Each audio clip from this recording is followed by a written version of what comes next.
হানি trapped উবারম্যান, তার সাথে আমার দ্বন্দ্বটা কোথায়, এটি নিয়ে অনেক মানুষ প্রশ্ন তুলেছেন, নানান রকম কথা বলছেন। আমি আজকের এই ভিডিওতে ব্যাখ্যা দিব হানি ট্র্যাপড উবারম্যানের যারা দর্শক আছেন তাদের বিষয়ে না। আমি ব্যাখ্যা দিব আমার যারা দর্শক আছেন, যারা আমার সততা, আমার বিশ্লেষণ শুনেন, নিশ্চয়ই তারা কষ্ট পাচ্ছেন এবং তাদেরও আর প্রশ্ন যে আমি কেন এই লেভেলে এসে তর্ক বিতর্কে জড়িয়ে গিয়েছি। এই তর্ক বিতর্ক এবং দ্বন্দ্বটা ব্যক্তি কেন্দ্রিক নয়, এটি আদর্শিক দ্বন্দ্ব। সেই আদর্শিক দ্বন্দ্বটা একটু পরিষ্কার করার জন্যই আপনাদের সামনে আসা, এবং আমি মনে করি যে আজকের এই ভিডিওর পরে এই বিষয় নিয়ে আমার কথা বলার প্রয়োজন হবে না। অনেক প্রশ্ন আসবে, কিন্তু যারা পাবলিকলি কথা বলে তাদের নিয়ে প্রশ্ন থাকবেই। প্রত্যেকটা প্রশ্ন আসলেই প্রশ্নের উত্তর দিতে হবে এমনটা না, সেটা করতে গেলে অনেক জরুরি কাজ থেমে যায়। কিন্তু যেহেতু বিষয়টা এসেছে, কেন আমি এই দ্বন্দ্বে জড়ালাম, অর্থাৎ আমার সাথে কি দ্বন্দ্ব এই হানি ট্র্যাপডের, সেটি একটু ব্যাখ্যা দেওয়ার জরুরি, এবং সেই যেই মিথ্যাচারগুলো করেছে সেটিও পাবলিকলি একটু বলা জরুরি। না হলে কিছু মানুষ হয়তো বিশ্বাস করতেই থাকবে যে না, যেহেতু হানি ট্র্যাপড বলেছে হয়তো সত্য। হানি ট্র্যাপড বলছি কী কারণে, দেখুন শুরুতে আমি পরিষ্কার করে নেই, সে পাবলিক সিম্প্যাথি নেওয়ার চেষ্টা করেছে যে সে উবার চালক বলে আমি তাকে অপমান করেছি। না, আমার নিজের উবার লাইসেন্স আছে। যদি কোনো দিন অর্থনৈতিক পরিস্থিতি খারাপ হয় হয়তো আমিও রাস্তায় নামব, সবার সাথেই দেখা হবে। হাজার হাজার, নিউ ইয়র্ক শহরে অন্তত 6 থেকে 8 হাজার বাংলাদেশি ভাই বোন উবার চালায়। তারা আমার প্রাণের ভাই, আপন ভাই। আমার নিজের এক ভাই, তিনি উবার চালান, সত্য ঘটনা। সুতরাং আমার উবার চালনা নিয়ে কোনো নেতিবাচক ধারণা নেই। বলেছি আমি নিজেই চালাবো যদি কোনো দিন সময় লাগে, কিংবা আমি সময় কাটানোর জন্য হইলেও হয়তো আমি চালাবো, এটা আমি পণ করেছি। আমি বলেছি একজন বিশেষ হানি ট্র্যাপড উবারম্যানের কথা। এই হানি ট্র্যাপড কেন আমি বলছি সেটার ব্যাখ্যা দিব, এবং তার সাথে আমার আদর্শিক দ্বন্দ্বটা কোথায় সেটার ব্যাখ্যা দিব। তবে তার আগে চলুন সাম্প্রতিক যেসব বিতর্ক হচ্ছে সেটি সম্পর্কে আপনারা একটু অবগত হন। যেমন সে একটি অডিও কল ছেড়েছে 30 সেকেন্ডের। স্বভাবতই তার ভিডিওগুলো অনেক বড় হয়, তার হরর মুভিগুলোও অনেক বড় হয়, কিন্তু এটা সে একদম কাটছাট করে 30 সেকেন্ড ছেড়েছে, লেস দ্যান 30 সেকেন্ডস।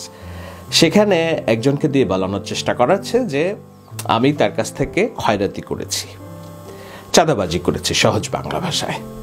তো শুনুন, কি আমার তো এখানে লুকোছাপার কিছু নেই, কি বলেছে সেই 30 সেকেন্ডসে সেটা একটু শুনুন। 10 বছর হয়ে গেল, আপনি আমার একদিনও কোনো টাকা পয়সা কিছুই দিলেন না ভাই। এটা হইলো একটা এটা আসলে লজ্জাস্কর। সবাইরে দিছি, আপনার সঙ্গে মানে শাহেদ আলম থেকে শুরু করে সবাইরে চেষ্টা করেছি কম বেশি হেল্প করার জন্য। শাহেদ ভাইরে কিরকম কি দেন? ওরা দিতাম প্রায় 1000 টাকা দিতাম ওরে, মানে প্রতি মাসে। হ্যাঁ, তো ওইটা ওর ছিল সর্বোচ্চ বরাদ্দ। আর এমনি দেখা যাচ্ছে এক একজনের এক এক রকম। শাহেদ আলমের বরাদ্দ এত বেশি থাকতে কারণ কি? ও আবার ওই দেখা যাচ্ছে দুই দিক থেকে, ওই সময় ফ্যামিলি নিয়ে আসছে একটু সমস্যা, প্লাস হলো দেশি মানুষ, সাতক্ষীরার, আমার বাড়ি যশোর। তো এই পরে অনেকেই খুব, যারা আমার আদর্শিক বিরোধী অবস্থানে, আমি বলেছি যে কিসের দ্বন্দ্বটা আদর্শিক দ্বন্দ্বটা কি সেটা আমি বলছি পরে। তো আমার আদর্শিক বিরোধী অবস্থানে যারা আছেন তারা এই খুব মজা পাচ্ছেন, এগুলো নিয়ে খুব বিদ্রুপ করছেন, আমিও মজা পাচ্ছি। আমাকে দেখবেন আমি কখনোই মেজাজ হারাই না, আমি কখনোই বাজে ভাষায় আক্রমণ করি না, আমি কখনোই অশুদ্ধ ভাষায় কথা বলি না, আমি কখনোই গালি দিব না আপনাদেরকে, আপনারা যতই গালি দেন আমাকে। তা আমি খুব মজা পাচ্ছি যে আমি আমার ক্লায়েন্ট, পুরাতন ক্লায়েন্ট, আমার যে ব্যবসা প্রতিষ্ঠান নেক্সাস প্রমোশনাল ম্যানেজমেন্ট, আমি বলি না এই কারণে যে মানুষ ব্যক্তি জীবন, তার প্রফেশনাল, তার দেশের প্রতি কমিটমেন্ট আর ব্যবসা যেন গুলিয়ে না যায় এমন না যে আমার ব্যক্তি পরিচয় ব্যবহার করে আমি ব্যবসায়িক ক্লায়েন্ট ম্যানেজ করার চেষ্টা করছি, এই ধরনের অভিযোগ যেন কেউ না করে যে দেশপ্রেম বিক্রি করে আপনি আপনার ব্যবসা করে খাচ্ছেন। এক একটা মানুষের আইডিওলজি আছে, এক একটা মানুষের নানান রকম মতাদর্শ আছে। আমি এই মতাদর্শেরই লোক, যেই কারণে আমি এই দেশে এসে অ্যাসাইলাম করি নাই যে না আমি আমার দেশকে ভালোবাসি, হোক হাসিনা নির্যাতনকারী, কিন্তু আমি বলবো না যে আমার দেশে আমার উপর নির্যাতন হচ্ছে। আমি বিশেষ মেধাবী কোঠায় এখানে গ্রিন কার্ডের অ্যাপ্লাই করি এবং আমি গত 10 বছর ধরে এখানকার গ্রিন কার্ডধারী। আমি দেশেও গিয়েছি, দেশ থেকে আসছি। এখন হানি ট্র্যাপড, তার তো অ্যাসাইলাম সেটা বাতিল হয়ে গেছে, যে কোনো মুহূর্তে তাকে ডিপোর্ট করে দিবে। তো এখন তাকে দেখাতে হবে যে হাসিনা চলে গেলেও তার দেশের শত্রু আছে অনেক, এজন্য ব্যক্তিগত স্বার্থের হতে পারে একটা কারণ, আর আদর্শিক কারণ তো আমি পরে ব্যাখ্যা করব। তো এই সমস্ত কারণ থাকতে পারে। তো সেই কারণে আমি বলেছি যে আমার যে ব্যবসার কথা আমি সাধারণত বলি না কাউকে, কিন্তু আজকে যারা জানেন তারা জানেন, নিউ ইয়র্কে সবাই জানে যে আমি এই ব্যবসা করি। কারণ আমার একটা ক্লায়েন্ট না, আমার বহুত ক্লায়েন্ট আছে। এই ক্লায়েন্টদের কাজ করি, তাদের ডিজিটাল কন্টেন্ট তৈরি করে আমার প্রতিষ্ঠান, এবং সেগুলো ম্যানেজমেন্ট, ভার্চুয়াল ইমেজ ম্যানেজমেন্টের কাজ, যেটা আমি বাংলাদেশেও করব এবং লক্ষ লক্ষ তরুণকে আমি প্রশিক্ষিত করব বলে আমার স্বপ্ন আছে। সেই স্বপ্ন যেন আল্লাহ একদিন আমাকে বাস্তবায়ন করার সুযোগ দেয়। তো আমি আমার ক্লায়েন্টকে ফোন দিলাম যে আপনি যে আমাকে টাকা দিতেন এটা তো চাঁদা হিসেবে দিতেন, আমার জানা ছিল না। বলেন কি শাহেদ ভাই, এটা কে হলো? আমি বললাম যে আপনি হানি ট্র্যাপড হুবারম্যানের কাছে এটা বলেছেন। ওই যে তার বউকে, ক্যান্সার আক্রান্ত বউ এবং 2টা বাচ্চাকে ছেড়ে হানি ট্র্যাপের শিকার হয়ে এক কলেজ পড়ুয়া মেয়ের সাথে সম্পর্কের কারণে তাকে বিয়ে করতে বাধ্য হয়েছে। তাহলে ও আচ্ছা আচ্ছা শাহেদ ভাই, আমি দেখি কি বলছে, আমি দেখি। আনলাম ঠিক আছে, আপনি এটা একটা ব্যাখ্যা দেন, তারপরে আমি দেখছি কি করা যায়। তো সে এটা ব্যাখ্যায় পরিষ্কার করেছে। কি ব্যাখ্যা দিয়েছে খলিল ভাই, খলিল বিরানির, সেটা আপনারা শুনেছেন এর মধ্যে, তবু আরেকবার একটু শুনেন। আসসালামু আলাইকুম। আমি অত্যন্ত দুঃখের সাথে জানাচ্ছি যে আজকের একটি নিউজ দেখে আমি একটু মর্মাহত। সাংবাদিক ইলিয়াস হোসেন ভাই একটি নিউজ করেছেন, এই নিউজের সাথে আমিও একটু জড়িত আছি। আমি Mohammad Khalilur Rahman, honour of Khalil biryani house. তো এটার আমি একটু ছোট্ট ব্যাখ্যা দিচ্ছি যে শাহেদ ভাই এবং ইলিয়াস ভাইয়ের মাঝে কি সমস্যা সেটা আমার জানার বিষয় না, আমি জানতেও চাই না। শাহেদ আলম ভাই আমার এখানে গত প্রায় 1 বছর যাবত আমার সোশ্যাল মিডিয়া এবং অনলাইন এবং বিভিন্ন বিষয়ে দেখাশোনা করতেন। তার বিনিময়ে আমি তাকে একটা পারিশ্রমিক দিতাম প্রতি মাসে, এছাড়া কিছু নাই। শুধুমাত্র এটা নয়, আমি আর একটু বলি, আমাদের টোটাল বিজনেসটা পরিচালনা করার জন্য আমাদের সোশ্যাল মিডিয়া, অনলাইন বিজনেস একটা বড় প্ল্যাটফর্ম। তাছাড়াও আমাদের পরিচিতির জন্য আমাদের কমিউনিটির সাংবাদিক, বিভিন্ন সাংবাদিকরাও কিন্তু আমাদের প্রমোশন, বিভিন্ন বিষয়ে তারা তুলে ধরেন, এবং আমাদের প্রচারণার জন্য আমাদের কমিউনিটির বিভিন্ন ইলেকট্রিক মিডিয়া, প্রিন্ট মিডিয়া এবং অনলাইন মিডিয়ার সময় কিন্তু আমরা কাজ করে থাকি। তারই প্রেক্ষাপটে ইলিয়াস ভাই অনেকদিন যাবত আছেন, তার সাথে আমার ভালো সম্পর্ক, এবং তিনি কখনোই কোনো নিউজের জন্য বা কোনো কিছুর জন্যই আসেনি, এটাও সত্য। হঠাৎ করে ফোন দিলেন যে ভাই আমাদের জন্য কোনো বরাদ্দ আছে কিনা। আমি বলছি যে হ্যাঁ, আপনাদের জন্য অবশ্যই বরাদ্দ আছে, কম বেশি সবাই জন্যই আমরা এটা বরাদ্দটাকে রাখছি, কারণ আমাদের কমিউনিটি অত্যন্ত ছোট, আমরা সবাই মিলেমিশে থাকতে চাই, সেই হিসাবে আমার এই কথাটা বলা। তো আমার এখানে যারা আমাদের নিউজ করেন বা আমাদের প্রমোশন করেন তাদের জন্য কম বেশি একটা বরাদ্দ থাকে। আর শাহেদ ভাই ছিলেন আমাদের অনলাইন মিডিয়া এবং দেখা যাচ্ছে আমাদের ওয়েবসাইট ডেভেলপমেন্ট, এই বিষয়ে তিনি সরাসরি আমাদের সঙ্গে প্রায় 1 বছর যাবত কাজ করেছেন। তার বিনিময়ে প্রতি মাসে আমি তাকে একটা পারিশ্রমিক দিয়েছি, এর বাইরে কিছু নয়। তিনি কোনো চাঁদাবাজিও করেননি কখনো। এটা আমেরিকার মাটিতে এটা সম্ভবই নয়, কোনো ব্যক্তি কাউকে ফোর্স করে কোনো কিছু নেওয়া বা দেওয়া, এটা আইনগতভাবে আমেরিকার অবৈধ। তো যারা যতটুকু কাজ করেন তাদের পারিশ্রমিক সবাইকে দিতে হয়, এই কথাটা ক্লিয়ার করার জন্যই আমি একটু লাইভে আসলাম। আপনারা সবাই ক্ষমা সুন্দর দৃষ্টিতে দেখবেন। এই বিষয়টা আসলে যেভাবে তাদের ভিতরে কি দ্বন্দ্ব বা ফ্যাসাদ আছে এটার বিষয়ে আমি বলতে চাই না। হয়তো তারা অনেক, আমি যতদূর জানি তারা সবাই বন্ধু, তো টুডে টুমোরো আবার একসাথে মিশে যাবেন। আমি চাই যে তারা আলোচনার সাপেক্ষে তাদের নিজেদের ভিতরে সমাধান করবেন, এটাই প্রত্যাশা থাকবে। আমাদের কমিউনিটি অত্যন্ত ছোট, আমরা মিলেমিশে থাকতে চাই, এটাই প্রত্যাশা থাকবে সকলের কাছে। আসসালামু আলাইকুম। তো এরপরেও নানান রকম ভাবে সে বলার চেষ্টা করছে না খলিল মিথ্যা কথা বলেছে, খলিলকে চাপ দিয়ে বলা হয়েছে, ঠিক যেভাবে আসিফ মাহমুদের মতো রাজপথে বুকের রক্ত পেতে দেওয়ার মতো একজন সৈনিককেও সে বলেছে যে সে কম্প্রোমাইজড, চাপের মুখে বলেছে। অর্থাৎ তার ধারণা যে সেই একমাত্র চাপ ছাড়া আর বাকি সবাই চাপের মুখে সব কিছু করে এবং সেই সঠিক, বাকি সবাই বেঠিক। তো ঠিক আছে, একজনের এরকম সুউচ্চ ধারণা থাকতেই পারে। যারা মানসিকভাবে অসুস্থ, যারা ওষুধ খায়, ডাক্তারের কাছে যায়, ডাক্তারের প্রেসক্রিপশনে যারা থাকে, অনেক রকম এখানে নানান রকম মেডিসিন থাকে, নানান রকম ভেষজ থাকে, নানান রকম মেয়াদোত্তীর্ণ জিনিসপত্র থাকে, অনেকেই সেটা খান, অনেকেই খান না। তো এগুলো খাওয়ার পরে একরকম এক একজনের রিয়াকশান হয়। তো কেউ একজন হয়তো এসব ভেষজের কারণে হয়তো ভাবতে পারে সেই সঠিক আর পুরো দুনিয়া বেঠিক। তো যাই হোক, এইটা ভাবনা নিয়ে কথাবার্তা বলে লাভ নাই। যেটা বলার দরকার সেটা হলো, আমি একটু ব্যাখ্যা করি যে দেখুন, আমি এই শহরে আছি 10 বছর এবং এইখানে বাড়ি বলতে যেটা আছে, অনেকের আমার বয়সে এসেও অন্তত 20টা বাড়ির মালিক এখানে। আপনি বাড়ি কেনার জন্য ডাউন পেমেন্ট দিবেন, সেটা 10 লাখ টাকা হোক, 15 লাখ টাকা হোক, দিয়ে আপনি বাড়িটা ভাড়া দেবেন। ওই ভাড়ার টাকা থেকে আপনি মর্টগেজের টাকা শোধ করবেন, এটাই নিয়ম। গাড়ি, একাধিক গাড়ি আমি চালাই, আমার 4টি গাড়ি আছে, সেটাও ব্যবসার প্রতিষ্ঠান। আমার ফ্লিট ম্যানেজমেন্ট বলে একটা কোম্পানি আছে। তো ফ্লিট মানে গাড়ির বহর, এগুলো ভাড়া দিই। গাড়ির ভাড়া থেকে গাড়ির লিজ আসে, আমি আরামসে গাড়ি চালাই। তো এটাই হলো আমার ব্যবসা। যদিও দেশের রাজনীতি এসব কারণে আমি এই বাড়ি এবং গাড়ির কোনো ব্যবসা করতে পারছি না। হানি ট্রাফটের মতো আমিও অনেক টাকা পয়সার লোন হয়ে আছি, কিন্তু আল্লাহ সবচেয়ে বড় পরিকল্পনাকারী। সে নিশ্চয়ই কোনো একটা জিনিস পরিকল্পনা করে রেখেছেন। আমার সময় ছিল, আমার সুযোগ ছিল, এবং আমি মনে করেছি যে এই সময়টা আমার দেশের প্রয়োজনে ব্যয় করা দরকার। জেকে বসা স্বৈরতন্ত্রকে উৎখাত করার জন্য মানুষকে উদ্বুদ্ধ করা দরকার। সুতরাং আমি ব্যবসা বাণিজ্যের সব নজর ছেড়ে দিয়ে আমি সময় দিচ্ছি এখানে। আর আমার স্ত্রী পেশায় ইঞ্জিনিয়ারিং প্রতিষ্ঠানে জব করেন।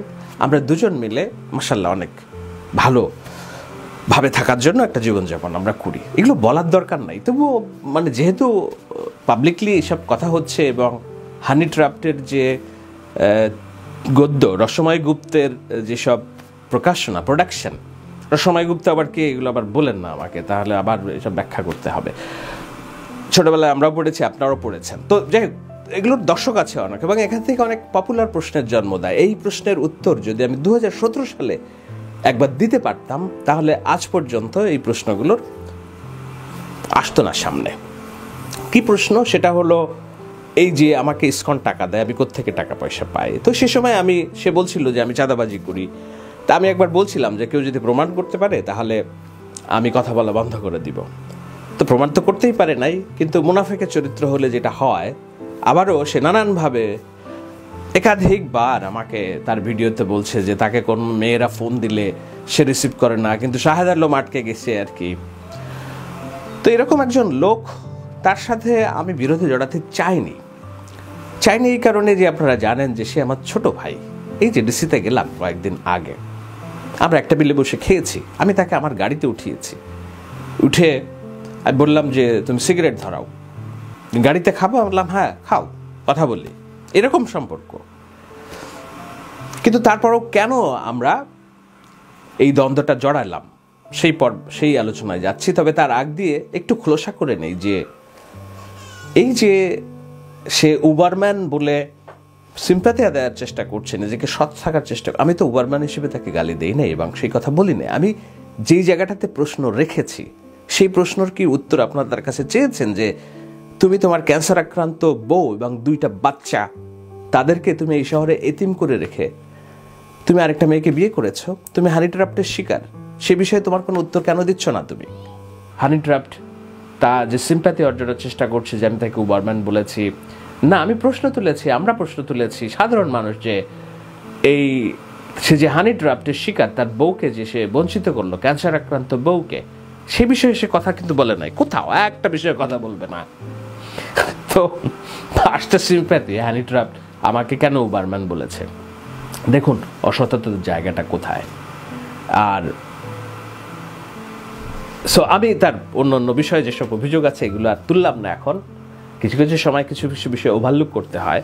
আমি জানি এরপরে সে আমার ব্যক্তিগত জীবন নিয়ে কথা বলবে, আমার স্ত্রী নিয়ে কথা বলবে, অনেক কিছু নিয়ে বলতে পারে। সব কিছুর উত্তর হয়তো আমি দিব না এবং দেওয়া উচিত হবে না। এবং আপনারা যে আমাকে বারবার প্রশ্ন করেন এটার উত্তর দেন, ওটার উত্তর দেন, এটা কেন হলো, ওটা কেন, আমাকে দয়া করে আমার অনুরোধ, আমাকে একটু মাফ করে দেন, এগুলোতে আমাকে আর জড়িয়েন না। সে বলুক এটা মিথ্যা, মিথ্যা হলেই তো আমার কাছে সব ছবি আছে, ভিডিও আছে, আমি সেগুলো ছাড়তে পারি, কিন্তু আমি ব্যক্তিগত চরিত্র হননে যাব না।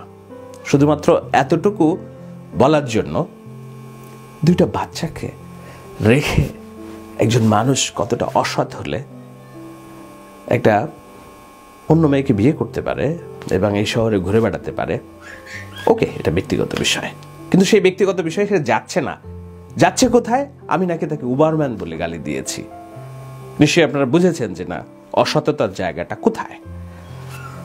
তো আজকেও 2 দিন আগেও সে যখন বলছে যে শাহেদ আলমের চাঁদাবাজি ভাইরাল করব, আমার নাকি গোপন ভিডিও আছে কাদের কাছে, ভারতীয়দের কাছে, আমি কথা না বললে ফাঁস করে দিবে। তো সে যখন ঘোষণা দিল আমরা সবাই অধীর আগ্রহ অপেক্ষা করলাম যে কি আসছে। আমিও নিজে নিজে চিন্তা করলাম যে কোথাও কি এই ধরনের অপরাধ করেছি কোথাও।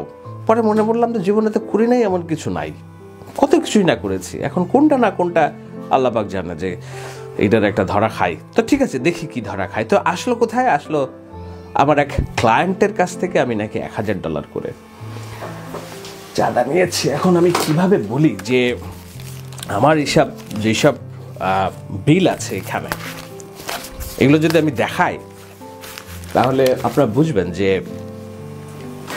আমি সর্বনিম্ন আমার কোম্পানি চার্জ করে $1000।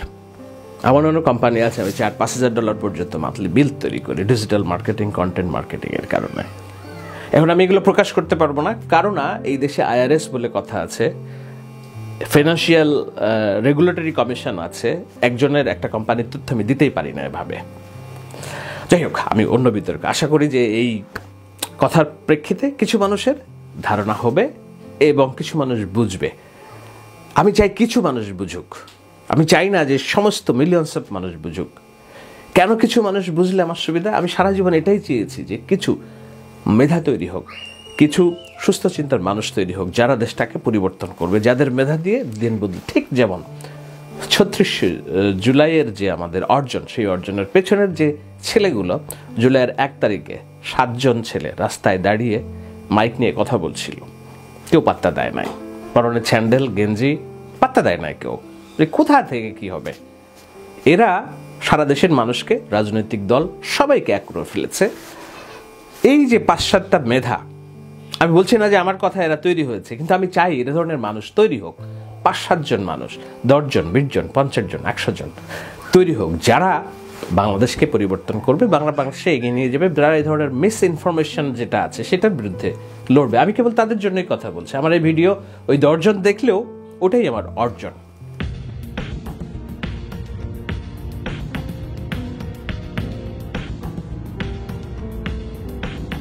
যে এই হানি ট্র্যাপের সাথে আমার দ্বন্দ্বটা কোথায়? ওই যে ডিসিতে গেলাম, যে ছবিটা দেখলেন, এই ছবির গল্প বলি, সেখান থেকেই আমি দ্বন্দ্বের ব্যাখ্যা দিচ্ছি। তো ডিসিতে আমরা যখন এক গাড়িতে আমরা আলাপ করছি, তখন দেশ নিয়ে কথা হচ্ছিল, ভাই কি হবে। তা আমি বললাম যে দেশে তো এখন আওয়ামী লীগ তো চলে গিয়েছে, এখন তো রাজনৈতিক দল 2টি, তো এখন লড়াই 2 দলের মধ্যেই হবে, হয়তো জামাত ইসলাম আর বিএনপি। আওয়ামী লীগ তো এই মুহূর্তে নির্বাচনে আসতেছে না, তো বলে বিএনপি খুব খারাপ কাজ করছে, বিএনপি দখল টখল করছে, এটা সেটা। আমি বললাম যে দখল তো করছে অনেক, এটা নিয়ে আমি লিখছি ফেসবুকে।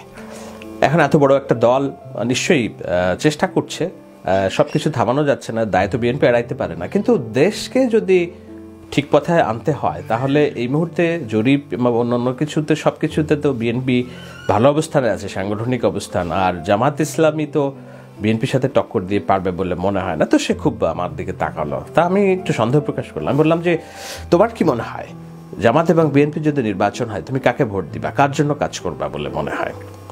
হ্যাঁ, নিঃসন্দেহে সে বলল আমি জামাত ইসলামের জন্য কাজ করব। তো একজন জামাতি শিবির ইলিয়াস, তার ভাবনা আমার কাছে অপ্রকাশিত রাখেনি। এখন আপনারা অনেকেই যারা বিএনপির কর্মী সমর্থক আছেন তারা ভাববেন যে আপনি এই হানি ট্র্যাপকে জামাতি বানিয়ে দিলেন, শিবির বানিয়ে দিলেন। দেখুন, শিবির এবং জামাতের সাথে আমার দ্বন্দ্ব নেই, আমি বলেছি আদর্শিক দ্বন্দ্ব। সেই আদর্শিক দ্বন্দ্বটা শিবির আর জামাতের সাথে না। শিবির এবং জামাতে এবং ইসলামী দলগুলোতে হাজার হাজার লক্ষ লক্ষ তরুণ আছে যারা বাংলাদেশকে ধারণ করে বুকে, লাল সবুজের পতাকাকে ধারণ করে। তারা দিল্লির দাসত্ব মানে না, পিন্ডির দাসত্ব মানে না, ইসলামাবাদকে পছন্দ করা, তার পাকিস্তানের হেজিমনি পছন্দ। তারা মাওলানা ভাসানী যে পিন্ডির দাসত্ব ছিন্ন করেছি দিল্লির দাসত্ব অর্জন করার জন্য নয়। এরা হচ্ছে পিওর বাংলাদেশপন্থী, বাংলাদেশ যাদের হৃদয়ে, বাংলাদেশের লাল সবুজ পতাকা যাদের হৃদয়ে, এই বাংলাদেশ কারো দাসত্ব মানবে না। সো বাংলাদেশি মানবে না বলেই লক্ষ লক্ষ মানুষ রাস্তায় নেমেছে, হাজার হাজার ছেলে মেয়ে বন্দুকের গুলির কাছে গেছে। এর মধ্যে জামাত শিবির আছে, অন্যান্য ইসলামী দল আছে। কিন্তু আদর্শিক দ্বন্দ্বটা কোথায়? দ্বন্দ্বটা হচ্ছে একে তো শিবির, জামাত, আর তারপরে পাকিস্তানি প্রোডাক্ট, পাকিস্তানি বীজ তার শরীরে, তার রক্তের মধ্যে। বেশি শোনাচ্ছে? একটা ছোট্ট ভিডিও শুনুন। আপনার এই পাকিস্তানিরা যে স্মার্টনেস তারা ক্যারি করে, ওইটা মারা গেলেও আপনি চাইতে পারবো না আমরা, কারণ আমরা দেখতেই ওইরকম না, আমরা দেখতেই অসুন্দর। তো আমরা ন্যাংটা হইলেই কি না হইলেই কি, লাভ নেই। তো ন্যাংটা হয়ে আরো কি দেখাবেন? ন্যাংটা হয়ে দেখাবেন মানে মানে অসুন্দর জিনিসগুলি দেখাবেন, অসুন্দর জিনিসটা মানুষ দেখতে চায় না। সো আপনারা বলে থাকেন যে আপনারা বিশাল স্মার্ট, পাকিস্তান হচ্ছে একটা রাষ্ট্র। হ্যাঁ, পাকিস্তান কি কি উৎপাদন করে একটু দেখেন। পাকিস্তানি বিভিন্ন ইলেকট্রিক পণ্য, মোটরসাইকেল পর্যন্ত তারা করে, তারপরে অস্ত্র উৎপাদন করে, তাদের নিউক্লিয়ার বোমা আছে। নারীকে নিয়ে খিস্তি খেওড়, অযাচিত ভাষায় আক্রমণ, বিলো দ্য বেল্ট, হাঁটুর নিচে যে কেমনে আক্রমণ করতে হয়। নিশ্চয়ই তার ভক্ত দর্শক আছে। আমি বলেছি যে এই আলোচনা তার দর্শকদের জন্য না, এই আলোচনা আমার দর্শকদের জন্য।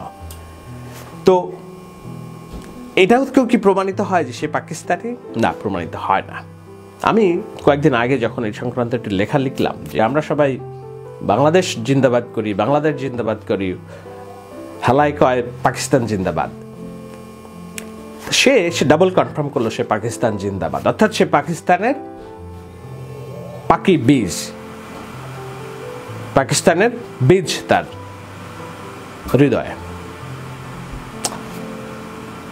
এটা শুধু একটা না, আরো অনেক নানান ঘটনা প্রশ্ন, যেমন বুদ্ধিজীবী দিবসে কি স্ট্যাটাস দিয়েছে, পাকিস্তানের কোন নারী সুন্দর, পাকিস্তানের কোন জায়গা সুন্দর, এগুলো হচ্ছে তার প্রমোশনের জায়গা। এবং সেখানে ভারত বিরোধিতা যেহেতু আমরা সবাই করি, ভারত বিরোধিতার নাম করে আস্তে করে সে পাকিস্তানকে বাংলাদেশের অংশ বানাতে চায়।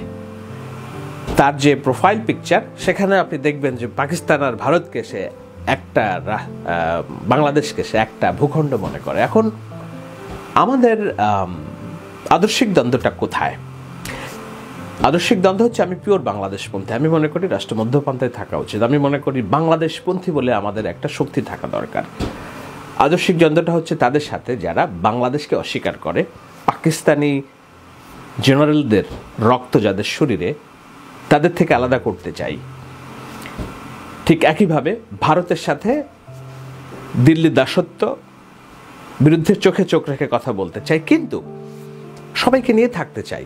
ইনক্লুসিভ সোসাইটি, নারীর অধিকার, নারীর মর্যাদা, সংখ্যালঘুর অধিকার, সংখ্যালঘুর মর্যাদা, যারা ধর্ম বিশ্বাস করে তাদের যেন ধর্ম পালনে কোনো বাধা না হয়, কিন্তু রাষ্ট্র চলবে মধ্যপন্থায়। মধ্যপন্থা হচ্ছে ইসলামের উত্তম পন্থা। এটাকে আল ওয়াসিয়াতাহ বলে। মাওলানা আজহারি তার ওয়াজে একবার সময় বলেছেন যে আল্লাহ বলেছেন যে আমি তোমার জন্য মধ্যপন্থাকেই সবচেয়ে উত্তম পন্থা হিসেবে পাঠিয়েছি। তো আমার ভুল হতে পারে, বাট এরকম আমি আগেই বলেছি, ধর্মীয় ব্যাখ্যায় আমি যাব না।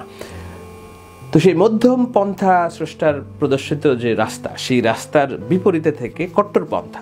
কেমন কট্টরপন্থা? এই যে ধরুন পত্রিকা বন্ধ করতে হবে, এটার জন্য যদি শেখ হাসিনা দেশেও আছে তার আপত্তি নাই। শুনুন বক্তব্য। তাহলে এটার জন্য যা করা প্রয়োজন, এই দেশের যত বিশৃঙ্খলা, শেখ হাসিনা চলে আসে যদি, তাও সমস্যা নাই। আপনারা যারা আছেন, আশপাশে যারা আছেন, সবাই তেজগাঁ থানায় চলে আসেন, থানা ঘেরাও করেন।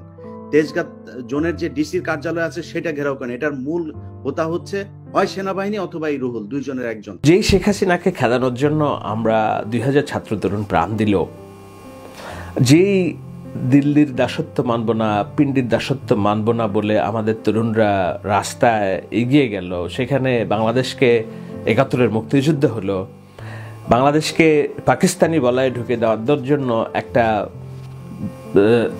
শিবির সমর্থিত, আমি বলেছি সব শিবির না, অনেক শিবির আছে হৃদয়ে বাংলাদেশ ধারণ করে, তাদের বাইরের যে পাকিস্তানি বীজ যাদের শরীরে, তাদের সাথে তো আমার আদর্শিক দ্বন্দ্ব থাকবেই। বিএনপি যারা সমর্থন করে, ছাত্রদল যারা সমর্থন করে, তাদেরও আদর্শিক দ্বন্দ্ব থাকবে। আওয়ামী লীগ যারা সমর্থন করে, শেখ হাসিনার হত্যাকাণ্ড না, হত্যাকাণ্ডের বাইরে যারা আছে, অগণিত মানুষ ছাত্রলীগ করতো আগে, এই হাসনাত থেকে শুরু করে সার্জিস, এমনকি মাহফুজ আলম, সবাই, এদের বুকে তো বাংলাদেশ। এরা আওয়ামী লীগের রাজনীতি করছে এক সময়, কিন্তু বুকে তো বাংলাদেশ। আমার কথা হচ্ছে যাদের বুকে বাংলাদেশ, বাংলাদেশপন্থী যারা, তাদেরকে নিয়ে আমরা আগায় যাবো। আমরা এখানে পাকিস্তানিদের জায়গা দিব না, ভারতীয়দের জায়গা দিব না। তো এর পাকিস্তানি একটা বীজ যে বাংলাদেশকে পাকিস্তানের পন্থায় নিতে চায়, আজকে সে মির্জা ফখরুলের বিরুদ্ধে স্ট্যাটাস দেয়, কথা বলে, দুদিন পর কালকে তারেক রহমানকে ঝামেলা করে স্ট্যাটাস দিবে, বিএনপিকে ধ্বংস করবে, এমনকি জামাতের উদারপন্থী নেতা ডক্টর তাহেরের বিরুদ্ধেও সে ভারতীয় চর হিসেবে সন্দেহ প্রকাশ করছে। এগুলো কি রে ভাই এগুলা? তো এই দ্বন্দ্ব তো আদর্শিক দ্বন্দ্ব, এই দ্বন্দ্ব তো থাকবেই। সেই আদর্শিক দ্বন্দ্বটা উঠে এসেছে কখন? যখন ঢাকায় আসিফ নজরুলের মতো একজন শিক্ষক, আমার শিক্ষক ভাই বলি আমরা, ঢাকা বিশ্ববিদ্যালয়ের শিক্ষক, পিএইচডি ধারী, 16টা বছর ঢাকার রাজপথে দাঁড়িয়ে আওয়ামী লীগের স্বৈরতন্ত্রের বিরুদ্ধে কথা বলা কয়েকজন ব্যক্তির একজন, তাকে যখন বলে যে রাস্তায় ন্যাংটা করে পিটাবে, তাকে যখন বলে যে এই শাহবাগ থানা ভেঙে ফেলো, গুড়িয়ে ফেলো, শেখ হাসিনাকে দেশে ফিরে আনবে, প্রথম আলো, ডেইলি স্টারের বিরুদ্ধে অভিযোগ থাকতে পারে, বন্ধ করবে, এইসব বিষয়গুলো মেনে নেওয়া কষ্টকর। যারা সুস্থ মধ্যম পন্থার বাংলাদেশ চায়, মধ্যম পন্থার ইসলাম চায়, এটা আদর্শিক দ্বন্দ্ব। তো সেই জায়গায় আমার মনে হলো যে ছোট ভাই, কিন্তু এগুলো তো আর মেনে নেওয়া যায় না। আসিফ নজরুল, আমরা সবাই মিলে যুদ্ধ করেছি শেখ হাসিনাকে খেদানোর জন্য।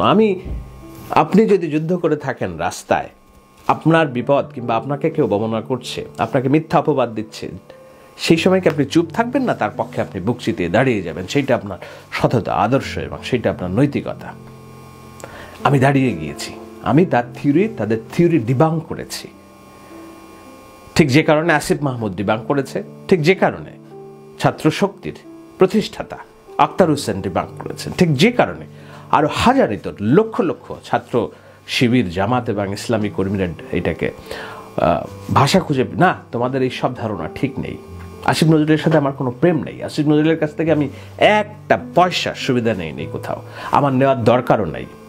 আমার বাংলাদেশ নিয়ে স্বপ্ন আছে, আমি তরুণদের উন্নয়নে কাজ করব, আমি গণমাধ্যম ব্যক্তি, আমি বাংলাদেশে এমন টেলিভিশন প্রতিষ্ঠা করতে চাই যেটা ইনক্লুসিভ, সবার কথা বলবে। প্রথম আলো, ডেইলি স্টার তাদের নিজস্ব বলায় যেমন আছে, তারা তাদের ছাড়া আমাদের কথা কোনোদিন বলবে না।